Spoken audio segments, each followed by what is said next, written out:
ഊട്ടിയിലായിരുന്നു ഞങ്ങൾ താമസിച്ചത്. അപ്പോൾ ഊട്ടിയിൽ വന്നപ്പോൾ അപ്പോൾ ഞാനും അമ്മയെല്ലാം കൂടി കാണാൻ പോയി. അപ്പം അങ്ങേർക്ക് എസ് രാജീവൻ്റെ 2 ഭാര്യമാരാണ്. ആദ്യത്തെ ഭാര്യ പങ്കുചെന്ന് പറയുന്നത് മലയാളിയാണ്. രണ്ടാമത്തത് വന്ന് തമിഴാണ്, വിജയകുമാരി എന്ന്. അപ്പോൾ ആ വിജയകുമാരിയും SSR നാടകത്തിൽ അഭിനയിക്കുന്നത്. ആദ്യത്തെ ഭാര്യ ചുമ്മാ കുറേ പിള്ളേരായിട്ടൊക്കെ വന്നിരിക്കുന്നു. അപ്പോൾ ആദ്യത്തെ അമ്മയും ഞാനും കൂടെ നാടകം കാണാൻ പോയിരുന്നു. അപ്പോൾ അച്ഛൻ സുഖമില്ലാതെ കിടപ്പാണ്, അത് കാരണം അച്ഛൻ അടിക്കില്ല.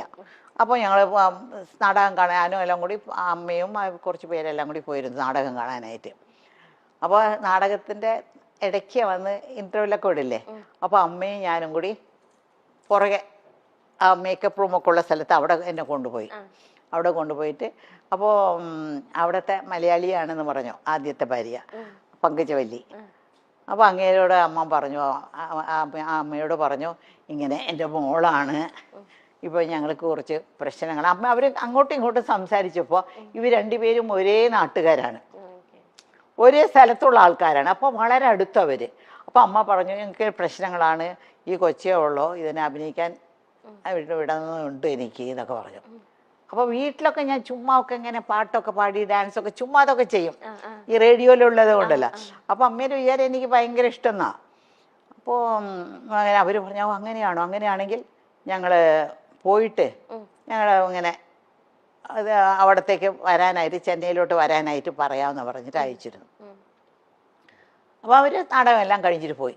അവിടെ പോയിട്ട് ഒരാഴ്ചക്കകം ഞങ്ങൾക്ക് അവിടെ നിന്ന് ടിക്കറ്റും വരാനുള്ള ഡേറ്റും ഇന്ന സ്ഥലത്ത് വരണം എന്നൊക്കെ പറഞ്ഞ് അവർ വിളിച്ചു പറഞ്ഞ് ടിക്കറ്റൊക്കെ അയച്ചിരുന്നു. അങ്ങനെയാണ് ഞങ്ങൾ മെഡ്രാസിൽ, ഞാനും എൻ്റെ അമ്മയും മാത്രമായിട്ട് മെഡ്രാസിൽ വരുന്നത്. അപ്പോൾ ഞങ്ങളുടെ വീട്ടിൽ കുറേ പിള്ളേരുണ്ടല്ലോ, അമ്മ എൻ്റെ കൂടെ നിൽക്കാനൊക്കില്ല. അപ്പോൾ എന്നെ വന്ന് SS രാജീവൻ്റെ പങ്കജവല്ലി ചേച്ചിയുടെ അടുത്ത്, ആ അമ്മയുടെ അടുത്ത് എന്നെ വിട്ടിട്ട് കുറേ പിള്ളേരുടെ കൂടെ ഞാനൊരു കൊച്ചായിട്ട് അവിടെ നിന്നു. അപ്പോൾ അവർ ഒരു ഡ്രാമ അപ്പോൾ അപ്പോഴേക്കും ഈ വിജയകുമാരി എന്ന് പറഞ്ഞ ഒരു പ്രഗ്നൻ്റ് ആയിരുന്നു. അപ്പോൾ അവർക്ക് അവരുടെ റോൾ അഭിനയിക്കാനായിട്ട്, ഹീറോയിൻ തന്നെയാണ്, അവരുടെ റോൾ അഭിനയിക്കാനായിട്ട് എന്നെ എല്ലാം കെട്ടി 13 വയസ്സ് എത്ര വലുതുണ്ടാവും, വെച്ച് കെട്ടിയൊക്കെ ശരിയാക്കി. പക്ഷെ പൊക്കം ഉണ്ടായിരുന്നു, കാരണം ഞാൻ രക്ഷപ്പെട്ടു, ഇത്രയും തന്നെ പൊക്കം. അപ്പോൾ അങ്ങനെ നാടകത്തിൽ അഭിനയിച്ചു. റിഹേഴ്സലൊക്കെ കഴിഞ്ഞ് അവർ വീട്ടിൽ തന്നെ റിഹേഴ്സലൊക്കെ കഴിഞ്ഞ് അവർ ഒരു നാടകം, ഫസ്റ്റ് ഡ്രാമ.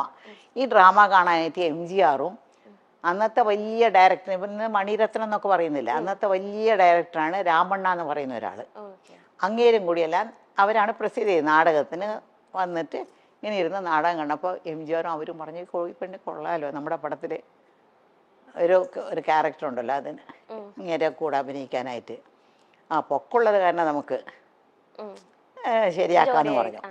അങ്ങനെയാണ് അവർ ഞങ്ങളോടെല്ലാം സംസാരിക്കുന്നത്. പിന്നെ സംസാരിക്കുന്നതൊക്കെ അവർക്കൊരു കമ്പനിയുണ്ട്, SS രാജീവന് ഒരു സിനിമ കമ്പനിയുണ്ട്. ആ കമ്പനി ആ മാനേജറോടാണ് സംസാരിക്കുന്നത്.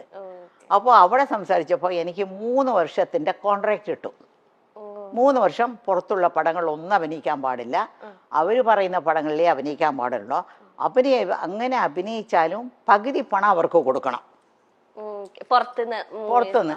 അപ്പൊ അവര് മുഖാന്തരം പോയത് കാരണം എനിക്ക് ഫസ്റ്റ് മൂവി തന്നെ 6000 rupees ആ കാലത്ത് കിട്ടി. 6000 rupees എന്നൊക്കെ പറഞ്ഞാൽ ഇന്നത്തെ വലിയൊരു തുകയാണ്. ഞാൻ തനിച്ചാ പോയെങ്കിൽ 600 രൂപ പോലും കിട്ടില്ലായിരുന്നു. അവര് വഴി പോയി ഒരു വലിയൊരു സെറ്റപ്പിന്റെ വഴി പോയത് കാരണം എനിക്ക് 6000 rupees കിട്ടി. പിന്നെ ആ 3000 രൂപ ഉണ്ടല്ലോ എനിക്ക് കിട്ടേണ്ട, അവർ 3000 രൂപ എടുത്തു, എനിക്ക് 3000 രൂപ.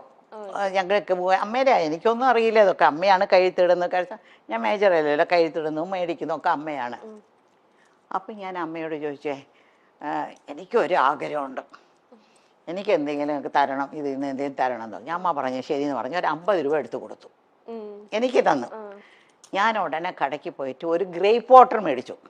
ഗ്രേപ്പ് വാട്ടർ എന്നറിയാമോ, ഈ പിള്ളേർക്കൊക്കെ വയറ്റുവേദനയൊക്കെ വന്നാൽ ഒരു മധുരമുള്ള സാധനം കുറച്ചായിട്ട് ഇങ്ങനെ കൊടുക്കും. ഒരു ചെറിയ ടീസ്പൂൺ, ഒരു 1/2 ടീസ്പൂൺ കൊടുക്കും. വയറ്റുവേദന വന്ന് പിള്ളേർ കരയുമ്പോഴേ, കൊച്ചു പിള്ളേർ. അപ്പോൾ ഞങ്ങളെ വീട്ടിൽ എപ്പോഴും ഗ്രേപ്പ് വാട്ടർ ഉണ്ടാവും, പക്ഷെ ഞങ്ങൾക്കെല്ലാം തരത്തില്ല, ഏറ്റവും അവസാനത്തെ കൊച്ചിനെ കിട്ടത്തുള്ളത്. അപ്പോൾ ഞാൻ ആ സ്പൂൺ എടുത്ത് നക്കി നോക്കുമ്പോൾ എന്തൊരു മധുരമാണെന്നൊക്കെ തോന്നും എനിക്ക്. ആദ്യമായിട്ട് എൻ്റെ കാശിൽ ഞാൻ മേടിച്ച ഒരു ഗ്രേപ്പ് വാട്ടർ ബോട്ടിലായിരുന്നു. എന്നിട്ട് ഇത്രയും വലിയൊരു ബോട്ടിൽ 50 രൂപയ്ക്ക് കിട്ടി. അത് എടുത്ത് ഇങ്ങ് കുടിച്ചു കുടിച്ചു കുടിച്ചു കുടിച്ചു. ആരും പിള്ളേരൊക്കെ കണ്ടാൽ കിട്ടില്ലല്ലോ, ഒരു വാതിലിന്റെ പുറകെ പോയി നിന്ന് കുടിക്കുന്നത്. പകുതി കഴിച്ചപ്പോൾ അതിലൊരു ലഹരിയുണ്ട് ആ ഗ്രേപ്പ് വാട്ടറിൽ. പകുതി കഴിച്ചപ്പോൾ തന്നെ എനിക്ക് ഒരു മാരിയായി, മത്ത് പിടിച്ച് തലയൊക്കെ ഒരു മാരിയായി. ഞാൻ പറഞ്ഞു അയ്യോ മതി മതി എന്ന് വിചാരിച്ചിട്ട് പുറത്ത് വന്നിട്ട് ബാക്കിയുള്ളതെല്ലാം അവർക്കെല്ലാം കൊടുത്തു. അതാണ് എൻ്റെ ആദ്യത്തെ ശമ്പളത്തിൽ ഞാൻ ആദ്യം മേടിച്ച ഒരു സാധനം. എനിക്കൊന്നും ഇത് അമ്മ എവിടെയും പറയുന്നത് ഞാൻ കേട്ടിട്ടേ. ഇപ്പം അമ്മ പറഞ്ഞു ചെന്നൈയിലേക്ക് അമ്മേനെ ആ ഒരു ചേച്ചിയുടെ അടുത്ത് ആക്കിയിട്ട് അമ്മ പോയി. അപ്പം 13 വയസ്സേ ഉള്ളൂ. അപ്പം അമ്മയ്ക്ക് ഇങ്ങനെ ഒറ്റപ്പെടല് ഇങ്ങനെ അനുഭവിച്ചു? ഒരു പുതിയ സ്ഥലം ഒറ്റപ്പെടല് അനുഭവിച്ചില്ല. കാരണം ഞാൻ പോയി താമസിക്കുന്നത് പങ്കുചക്കാര വീട്ടില്. അവിടെ അവർക്കും കുറേ പിള്ളേരുണ്ട്. ഇന്ന് വരയ്ക്കും അവരൊക്കെ എൻ്റെ ഭയങ്കര ക്ലോസ് ആണ് അവരെല്ലാം. അവർ 4 ആമക്കളും ഒരു പെണ്ണും. പിന്നെ അവരുടെ ഫാമിലിയിൽ ഒരു ചാക്ക് അരി എന്ന് പറഞ്ഞാൽ അന്നൊക്കെ 100 കിലോ ആണ്. ആ ഒരു ചാക്ക് അരിയാണ് അവർ വീട്ടിൽ ദിവസം ഉണ്ടാക്കുന്നത്. അത്രയും പേര് അവരുടെ വീട്ടിലൊന്ന് ഊണ് കഴിക്കും. ആര് വന്നാലും പോയാലും അവർ വീട്ടിലും ഉണ്ടാവും. MGR പറഞ്ഞ് കേട്ടിട്ടില്ലേ, MGR വീട്ടിൽ ആര് പോയാലും ഊണ് കഴിച്ചിട്ടേ വിടുള്ളൂ. അതുപോലെ SS രാജേന്ദ്രൻ്റെ വീട്ടിൽ ആര് പോയാലും അവർ ഊണ് കഴിച്ചിട്ടേ പോകാവൂ. ഒരു ചാക്കരി. അപ്പൊ എത്ര പേരുണ്ടാവണം? അത് കാരണം ഒറ്റപ്പെടലേ ഇല്ല എനിക്ക്. കളിച്ചും ചിരിച്ചും ചിരിച്ചൊക്കെ അങ്ങനെ നടക്കും. അതിനിടയ്ക്കാണ് ഈ പാസം പടത്തിന് പോയി. അങ്ങനെ പോയപ്പോൾ പിന്നെ അപ്പോഴാണ് പാസത്തിൻ്റെ ഇത് ആദ്യത്തെ ദിവസം ആ നാടകത്തിലൊന്ന് ആലോചിച്ച് നോക്ക്. ആദ്യത്തെ നാടകത്തിൽ തന്നെ എനിക്ക് MGRന്റെ പടം കിട്ടി. അപ്പോൾ MGR ഷൂട്ടിംഗ് ആണ്. വാഹിനി വിജയ എന്ന് പറഞ്ഞ വലിയ സ്റ്റുഡിയോ ഉണ്ട് അവിടെ ആ സ്റ്റുഡിയോയിലാണ് ഷൂട്ടിംഗ് നടക്കുന്നത്. അപ്പോൾ ഷൂട്ടിംഗ് നടക്കുമ്പോൾ ഞാൻ ആദ്യത്തെ ഷൂട്ടിംഗ് തന്നെ ഞാൻ വന്ന് വിളമ്പും, ചോറിങ്ങനെ വിളമ്പും. അതിൻ്റെ കാര്യം മറന്നുപോയി. അതായത് ആ ആദ്യത്തെ ഷൂട്ടിങ്ങിൽ തന്നെ അത് 2 ഭാഷയിലെടുക്കുന്നത്, തെലുങ്കിലും തമിഴിലും. ഇപ്പോൾ ഒക്കെ ഒരു പടം ഇപ്പോൾ മണിച്ചിത്രത്താഴ് എടുത്തുകൂടെ നല്ലതുപോലെ ഓടിയ പിന്നെയാണ് അവിടെ മുത്തു എന്ന് പറഞ്ഞെടുത്തത്. അത് വേറെ ദിവസം നല്ല ഓടിയ. അത് അന്നത്തെ അങ്ങനെയല്ല. NTR എന്ന് പറഞ്ഞാൽ അവിടുത്തെ ഏറ്റവും വലിയ തെലുങ്കിലെ ഹീറോ ആണ്. MGR ഇവിടെ തമിഴ്നാട്ടിലെ വലിയ ഹീറോ ആണ്. NTRന്റെ പേരായിട്ട് ശാരദ, നമ്മുടെ ശാരദയില്ലേ, ആ ശാരദയും ഞാൻ MGRന്റെ പേരായിട്ട്. ഇപ്പോൾ ആദ്യം ഒരു ഷോട്ട് ഞാൻ അഭിനയിച്ച് പോയിട്ട് കഴിഞ്ഞ പിന്നെ ഞാനും MGR വന്നിരിക്കും. ആ ലൈറ്റപ്പ് ഇങ്ങനെ 2 പേരും ആ ലൈറ്റപ്പിൽ തന്നെ അവർ 2 പേരും അഭിനയിക്കും. വേറെ ലൈറ്റപ്പോ വേറെ ദിവസമോ വേറെ സെറ്റല്ല, ആ സെയിം സെറ്റ് സെയിം ലൈറ്റപ്പിൽ ഓരോ ഷോട്ട് അങ്ങനെയാണ് എടുത്തോണ്ടിരുന്നത്. എൻ്റെ ആദ്യത്തെ ഷോട്ട് എന്ന് വെച്ചാൽ MGRക്ക് ഞാൻ ചോറിങ്ങനെ വിളമ്പി ഉടനെ അങ്ങേരെ ഒരു ചോറെടുത്ത് എൻ്റെ വായിൽ ഇങ്ങനെ വെച്ച് കൊടുക്കും. ഫസ്റ്റ് ഷോട്ട് അതാണ്, എൻ്റെ ജീവിതത്തിലെ ആദ്യത്തെ ഷോട്ടാണത്. അപ്പോൾ അത് അടുത്ത സെറ്റില് ഭാസ്കര മാസ്റ്റർ ഭാഗ്യജാതകം ഒരു പടം തുടങ്ങി. അപ്പോൾ സത്യ സാറും ഉണ്ട് അവിടെ. അപ്പോൾ ഭാസ്കര മാസ്റ്റർ സത്യ സാർ ഇവിടെ അടുത്ത സെറ്റിൽ ഒരു മലയാളി പെണ്ണ് അഭിനയിക്കുന്നുണ്ടെന്ന് പറഞ്ഞു. അത് തമിഴ് വരാതെ ഒരുപാട് പാടുപെടുന്നുണ്ട്. പക്ഷെ അങ്ങനെ പഠിപ്പിച്ചാണ് എടുത്തുകൊണ്ടിരിക്കുന്നത്. ആദ്യത്തെ ദിവസം അവർ 2 പേരും എൻ്റെ ഷൂട്ടിങ് കാണാൻ വന്നിട്ട് അവർക്ക് ഇഷ്ടപ്പെട്ടിട്ട് അവിടെ തന്നെ അമ്മയുണ്ടല്ലോ അവിടെ സംസാരിക്കാൻ, അമ്മയോട് സംസാരിച്ചിട്ട് ഇവിടെ ഒരു 5-6 ദിവസം ഷൂട്ടിംഗ് ഉണ്ടായിരുന്നു. ആ ഷൂട്ടിംഗ് കഴിഞ്ഞുകൊണ്ട് നേരെ ഞാൻ ഭാഗ്യജാതകം അഭിനയിക്കാൻ വന്നു. ഇത് ആദ്യം തുടങ്ങിയാലും റിലീസായത് ആദ്യം ഭാഗ്യജാതകമായിരുന്നു. ആക്ട് ചെയ്തത് തമിഴാണെങ്കിലും റിലീസ് ചെയ്തത് ഇതായിരുന്നു. അതായിരുന്നു. ഇപ്പത്തെ പോലത്തെ വെച്ചിട്ടുണ്ടെങ്കിൽ ഇപ്പൊന്ന് വെച്ചാൽ പക്ക ഷീറ്റ് ഇട്ട് ഇത്ര ദിവസം ഒരു പടം അല്ലെങ്കിൽ എല്ലാം ഓർഗനൈസിങ് ആദ്യം തന്നെ വിസിറ്റ് ചെയ്യും പ്ലേസ് എവിടെയൊക്കെ ഷൂട്ട് ചെയ്യേണ്ടത്. അമ്മയുടെ ഒക്കെ കാലത്തെന്ന് വെച്ചിട്ടുണ്ടെങ്കിൽ ഒരു ബിൽഡിങ് അല്ലെങ്കിൽ ഒരു സ്പേസ് എടുത്തിട്ട് 3 ഫ്ലോർസ് അത് 3 വീടായിട്ട് സെറ്റ് ചെയ്യുക. അപ്പൊ ഒരു ഫ്ലോറിൽ നിന്ന് അടുത്ത ഫ്ലോറിലേക്ക് പോകുന്നത് അടുത്ത പടമാണ്. ആ ഫ്ലോറിലല്ല, ഈ സ്റ്റുഡിയോ അടുത്ത സ്റ്റുഡിയോ അല്ല, ഈ ഫ്ലോറിൽ നിന്ന് വേറെ ഫ്ലോർ, അവിടെ നടന്ന് കുറച്ച് അങ്ങോട്ട് പോകണം. ഒരു AVM സ്റ്റുഡിയോ എന്ന് പറഞ്ഞാൽ 40 ഏക്കറിലാണ് AVM സ്റ്റുഡിയോ ഉള്ളത്, മനസ്സിലായോ? അപ്പോൾ ആ AVM സ്റ്റുഡിയോയില് ഒരു 10-30 സെറ്റുകളുണ്ട് അവിടെ, ഫ്ലോറുകളുണ്ട്. അപ്പൊ ഈ ഫ്ലോറിൽ നിന്ന് നടന്ന് ഇപ്പൊ നിങ്ങളുടെ ഇവിടെ നിന്ന് ഇറങ്ങിയില്ലേ, അടുത്ത ഫ്ലോറിലേക്ക് പോകണം.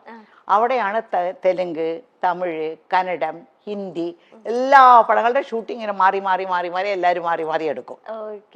അത് എങ്ങനെ അമ്മയ്ക്ക് അത് പറ്റുന്നു? ഞാൻ അമ്മ പറയുമ്പോ അത് ഭയങ്കര അത്ഭുതത്തോടെ, കാരണം ഒരു ക്യാരക്ടർ അല്ലല്ലോ അടുത്ത പടത്തിൽ, അത് വേറെ കോസ്റ്റ്യൂം ഇട്ടിട്ട് അതെങ്ങനെ ഉൾക്കൊള്ളാൻ പറ്റുന്നത്? പെട്ടെന്ന് കുറച്ചു നാളായപ്പോ നമുക്ക് അങ്ങ് പരിചയമായി. എനിക്ക് അതൊരു വലിയ